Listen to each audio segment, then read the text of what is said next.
ക്ഷമിച്ച് നമുക്ക് മുന്നോട്ട് പോകാം.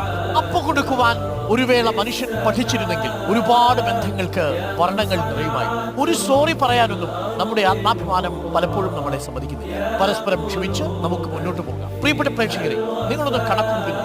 100 വർഷം പുറകോട്ട് നിങ്ങളൊന്ന് സഞ്ചരിച്ചാൽ 1924 നിങ്ങൾ ഇപ്പോൾ താമസിക്കുന്ന വീടും സ്ഥലവും ആരുടെ പക്കലായിരുന്നു?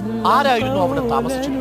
ഇനി ഒരു 100 വർഷം കഴിഞ്ഞു നിങ്ങൾ ഇപ്പോൾ താമസിക്കുന്ന വീടും സ്ഥലവും ആരുടെ പക്കലായിരിക്കും? ആരായിരിക്കും അവിടുത്തെ അന്തേവാസം? നിങ്ങൾ സ്വാഭാവികമായും കരുതും നിങ്ങളുടെ വരും തലമുറയായിരിക്കുമെന്ന്. ഒരു നിശ്ചയവുമില്ല. നിങ്ങൾ ഇന്ന് കൈകളിൽ അനുഭവിച്ചു കൊണ്ടിരിക്കുന്ന സ്ഥാപന ജംഗമ വസ്തുക്കൾ അവയെല്ലാം എന്ത് അവസ്ഥയിലായിരിക്കും എന്ന് ആലോചിച്ചു.